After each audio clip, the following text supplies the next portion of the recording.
ಆಡಳಿತ ವ್ಯವಸ್ಥೆಯಲ್ಲಿ ನಿನ್ನೆ ಅಧಿಕಾರ ತೆಗೆದುಕೊಂಡು ಕೆಲವು ತೀರ್ಮಾನವನ್ನು ಮಾಡಿದ್ದೇವೆ. ರಾಜ್ಯದ ಎಲ್ಲ ಹಿರಿಯ ಅಧಿಕಾರಿಗಳನ್ನು ಕರೆಸಿ ಹೊಸ ಸರ್ಕಾರ ಯಾವ ದಿಕ್ಕಿನಲ್ಲಿ ಆಲೋಚನೆಯನ್ನು ಮಾಡ್ತಾ ಇದೆ ಅಂತ ಹೇಳಿ ಅವರೆಲ್ಲರೂ ಕೂಡ ಒಂದು ಸಂದೇಶವನ್ನು ಕೊಟ್ಟಿದ್ದೇವೆ.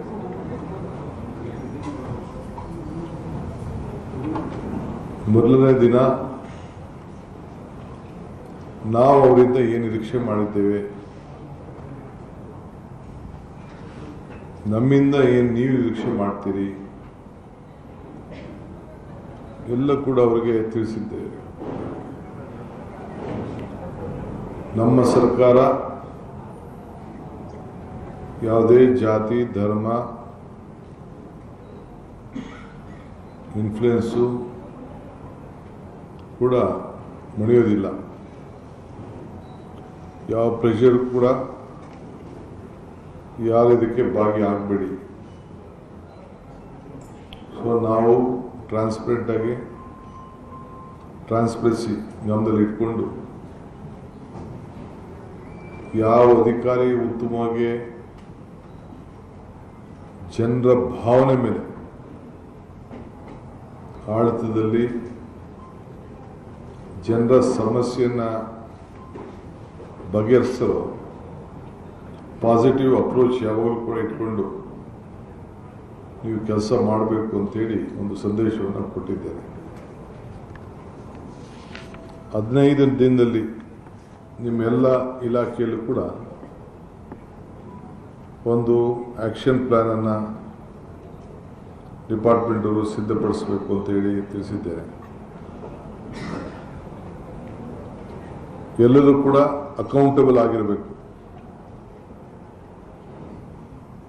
ಈ ದೇಶದಲ್ಲಿ ವಿದ್ಯಾವಂತಿಲ್ಲದವರು ನಡೀತದೆ, ಬುದ್ಧಿವಂತಿಲ್ಲದವರು ನಡೀತದೆ, ಆದರೆ ಪ್ರಜ್ಞಾವಂತಿಕೆ ಬೇಕು ಅನ್ನೋದು ಹಿರಿಯರು ಹೇಳ್ತಾರೆ. ನಿಮಗೆ ಬೇಸಿಕ್ ಕಾಮನ್ ಸೆನ್ಸ್ ಬೇಕು. For every problem there is a solution. Positive attitude, positive approach ಇದು ಇರಬೇಕು ಅಂತ ಹೇಳಿದೆ. ನನಗೆ ಹಿಸ್ಟ್ರಿ ರೀಡ್ ಮಾಡೋಕ್ಕಾಗಲಿ, ಹಿಸ್ಟ್ರಿ ರೈಟ್ ಮಾಡೋಕ್ಕಾಗಲಿ, ಬರೆಯೋಕ್ಕಾಗಲಿ, ಹಿಸ್ಟ್ರಿ ಓದೋಕ್ಕಾಗಲಿ, ಹಿಸ್ಟ್ರಿನ ಬರೆಯೋಕ್ಕಾಗಲಿ ಇಷ್ಟ ಇಲ್ಲ. ಹಿಸ್ಟ್ರಿ ನಿರ್ಮಾಣ ಮಾಡಬೇಕು. ಏನಾದರೂ ಸಾಕ್ಷಿಗುಡ್ಡೆಗಳನ್ನು ಬಿಟ್ಟು ಹೋಗಬೇಕು. ಯಾವಾಗ ನಮಗೆಲ್ಲೆಲ್ಲ ಅವಕಾಶಗಳು ಸಿಕ್ಕಿದೆ ಆ ಕೆಲಸವನ್ನು ಮಾಡ್ಕೊಂಡು ಬಂದಿದ್ದೇವೆ. ಈ ಸರ್ಕಾರ ಕೂಡ ಇದನ್ನು ಆಲೋಚನೆ ಮಾಡ್ತದೆ. ಸೊ ಎಲ್ಲರೂ ಕೂಡ ನೀವೆಲ್ಲ ಅಕೌಂಟಬಲ್ ಇದ್ದೀರಿ.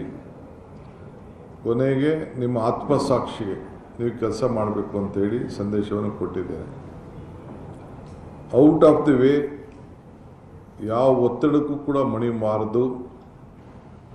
ನಮ್ಮ ಮಂತ್ರಿಗಳು ಇಲ್ಲ ಯಾರೇ ಶಾಸಕರು ಯಾರೇ ಆಗಲಿ, ನನ್ನ ಆಫೀಸ್ ಇರ್ಬೋದು, ಯಾರ ಮಾತು ನೀವು ಕೇಳಬಾರ್ದು. You should work within the system of law, positive approach. Where there is problem, find out a solution within the system. So system ಬಿಟ್ಟು ಏನು ಕೂಡ ಆಗಬಾರ್ದು. ಆ ನಿಟ್ಟಿನಲ್ಲಿ ಅವರಿಗೆಲ್ಲ ಮಾರ್ಗದರ್ಶನವನ್ನು ಕೊಟ್ಟಿದ್ದೇವೆ.